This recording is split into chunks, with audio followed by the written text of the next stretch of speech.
Hi guys! We are stuck in the Paris traffic and the Paris rain, so now seems a good time as any to review Sacai, which was this morning. Sacai to me is always one of those brands that seems to do, kind of quietly do really well, and it's not one that always kind of pops into the forefront of your mind, and I'm starting to question why that is, because actually it's a great brand, and this show kind of proves that it's one to remember, it's one to put up there with the big bucks and the big names. Chitose Abe is the designer. She previously worked at Junya and Comme, and so that kind of fantastical avant-garde runs through the design and in her blood.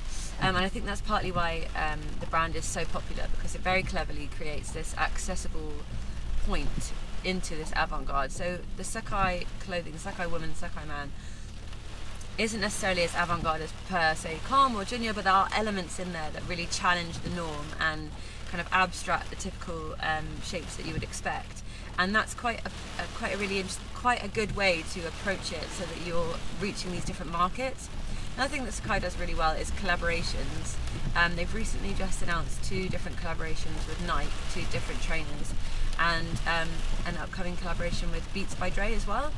There's often kind of trainer collaborations. They've done collaboration with tattoo artist Dr. Wu before, and so there's lots of kind of bringing different artists into their space and re-evaluating what this garment should be and how it should work, which I think is really interesting. And kind of shame on me for not putting Sacai on the appropriate pedestal, because this collection was really interesting.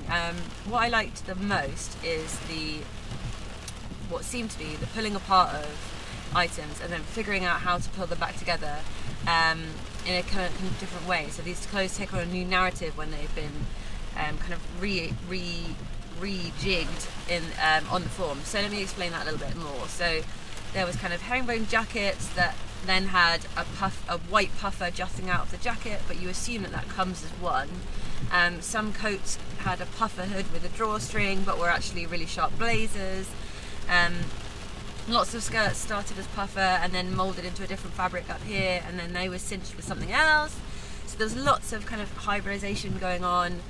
Something that started a life as a jacket then kind of morphs into an outerwear puffer, but then that morphs into a skirt.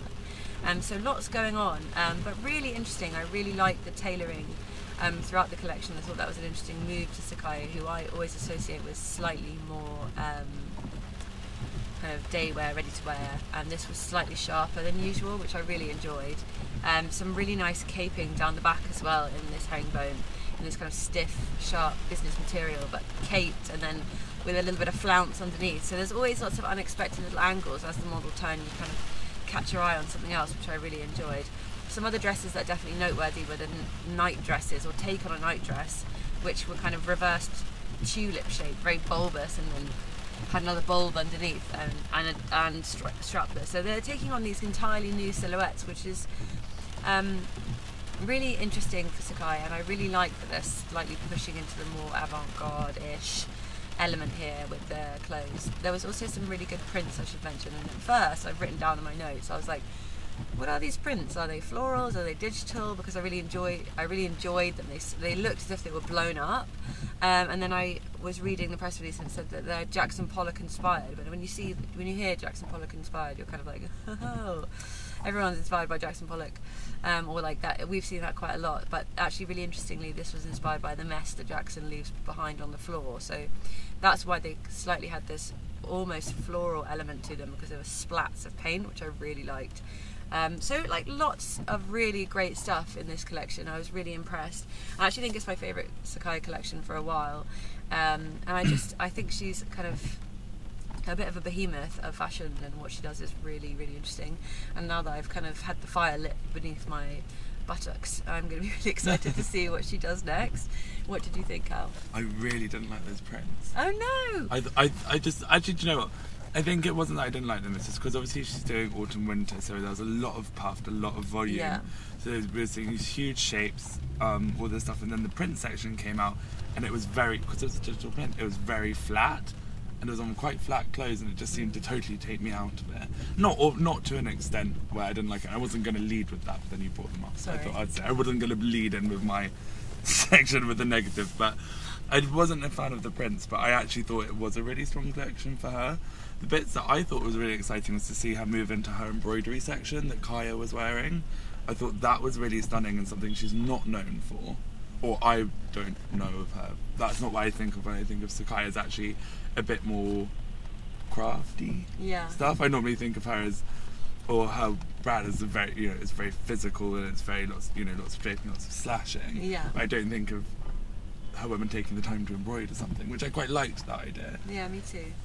I thought the use of herringbone was really exciting and something we've seen a lot over the last 4 weeks for women, which I think is a really great fabric actually to be using at the moment, and just kind of makes sense with where things seem to be going, because herringbone really tailors very well and creates very sharp lines, but then also falls really beautifully because it's heavy, and you can do some actually very feminine drapery along with some like more masculine suiting. So actually it's quite great fun to see it take on a new shape as well. And it's great for her to be using it because she can do both those things in one jacket really well. So yeah, I thought it was super exciting. I personally prefer her spring summer collections just because they're lighter, and I like the fabrics that she's been using in the past few summers. But that's just the me thing. That's not like a legit. It's just me. Yeah, that's just me. Yeah. But I think she's got the wind behind her. I mean, she's had the wind behind her sails for ages. But she's really got the fashion pack's attention now. Yeah, but she already had the customers. Most people try and get the fashion pack, then hope the customers come through afterwards. But she did it the other way around, and she's done incredibly well. I feel like the past 3 seasons have been like a real step, just of making it for me a little bit more not experimental, but like experimental luxe, if that makes any sense. Yeah, definitely. And I think what's really exciting is because she takes reasonably stereotyped garments, or like ones that you relate to a certain culture or a certain country.